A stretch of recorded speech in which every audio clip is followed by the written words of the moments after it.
Ave Regina, Mater misericordiae, vita dulcedo, estes nostra salve. A reading from the Holy Gospel according to Matthew.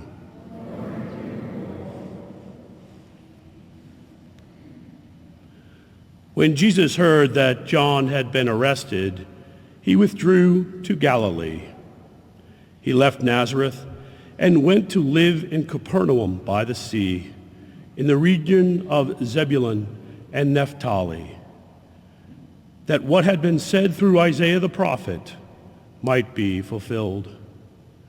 Land of Zebulun and land of Naphtali, the way to the sea beyond the Jordan, Galilee of the Gentiles. The people who sit in darkness have seen a great light.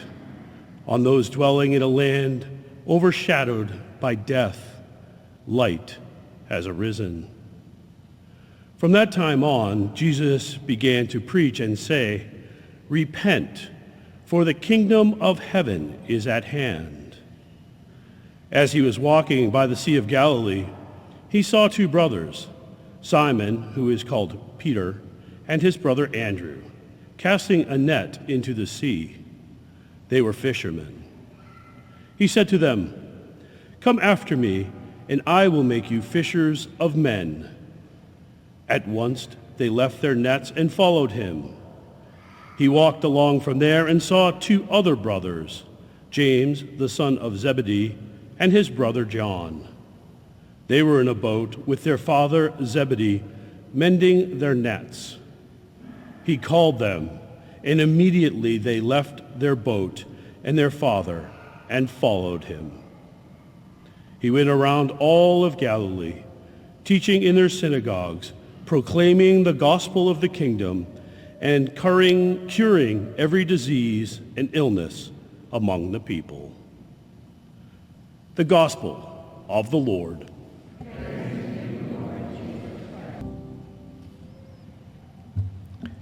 The people in darkness have seen a great light, Galilee of the Gentiles. Galilee was a place where there was all kinds of cultural confusion. Sound familiar? It became an infestation of pagan religions and idol worship.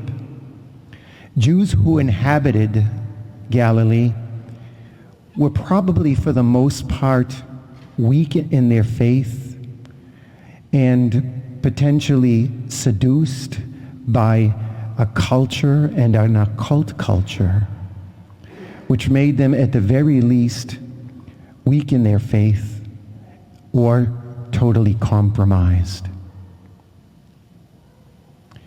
Does this sound familiar? It's the last place where a rabbi would have gone to seek out followers.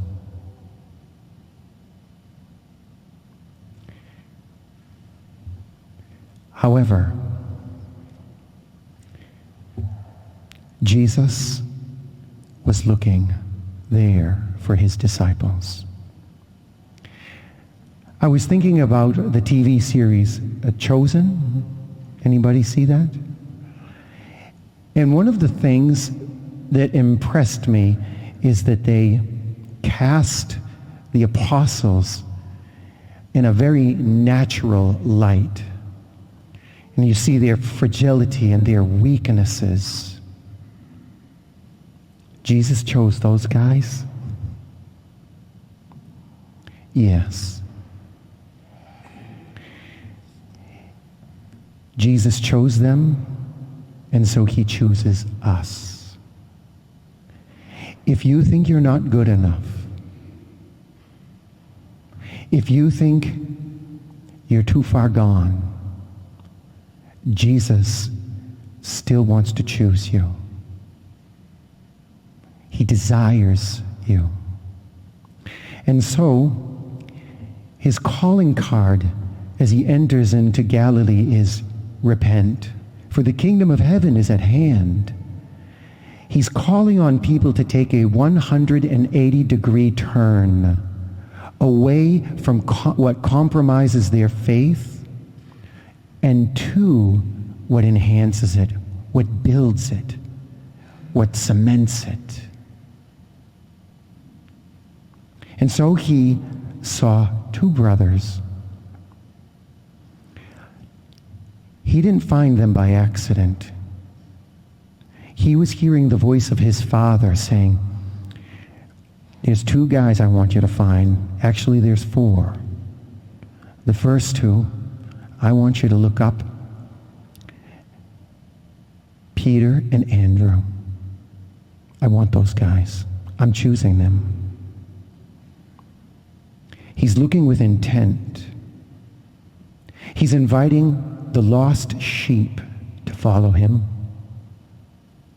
He's patrolling the ruins that Adam and Eve have left behind. And he's looking to reclaim Eden for his lost children. He comes upon Peter, Andrew, James, and John. He knows they're rough around the edges. But he sees beauty and potential. He chooses them in love. And so too does he choose us in love. He sees our future. He sees our potentiality. He sees the goodness that's in us, and he wants to enhance it. And so Jesus has chosen you too. He chooses in love, and he chooses in mercy. He says to them, come after me. In other words, go with me wherever I go. And so they do. They follow Jesus. As you followed him here this morning, to be where he abides. In the Eucharist, yes, but also in his body, the church. Come after me. I want you to be with me. Because where I am, you also shall be, St. John promised in his gospel. And St. John gives us another beautiful promise. He reflects on something Jesus said to all his disciples. I will not reject anyone who comes to me. That's a promise. I will not reject anyone who comes to me. The operative word, however, is to come. There must be, like these four, Peter, Andrew, James, and John, they took a step toward following Jesus. And then he could lead them. And this is what he asks of us. I want you to be with me, he's saying. And then he says, I will make you. In other words, I want to refashion you. Would you let me do that? I can do that if you come with me. I can help you with this if you follow me. Behold, I make all things new. The book of Revelations would tell us that Jesus would shout in the heavens. What Adam and Eve lost, I desire to restore, he says. At once, we're told, they left their nets and followed. The nets represent the preoccupation and entanglements of life that impede our ability and our desire to come after Jesus, to respond to that call, come after me. Immediately they left their boat.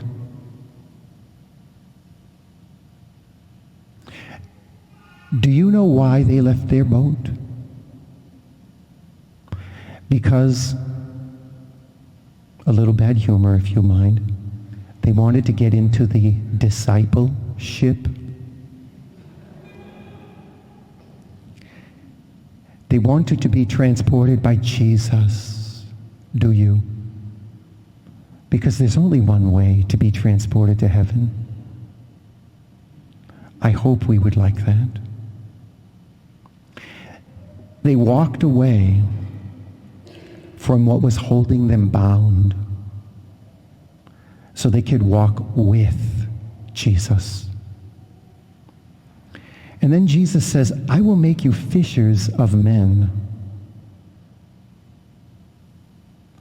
Because you did not choose me, I chose you. I want you to leave your past behind and choose my future, what I have in store for you. I know the plans I have in mind for you. Plans for your welfare, not for your woe. Did you know that the word for sinner and the word for fisherman in French is identical except for a different accent on each word? Spelt the same way except for an accent. We could be on either side. However, when Jesus chooses us, he wants to change our accents to the kingdom access, to the kingdom accents. Oh, indeed, there is hope for you.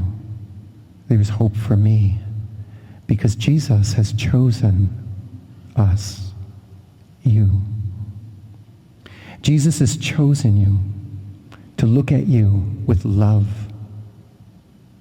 Jesus has declared you his son or daughter in baptism because he chose you. With pity and mercy, he chose you to be invited into reconciliation, where he wants nothing to separate us from him. He chose to satisfy your hunger with the Holy Eucharist, to be fed by his body and blood and soul and divinity. He has chosen to teach you his wisdom, especially in his word, and his wisdom that it is in his body, the church. He harbors you in his church, from which the gates of hell will never prevail.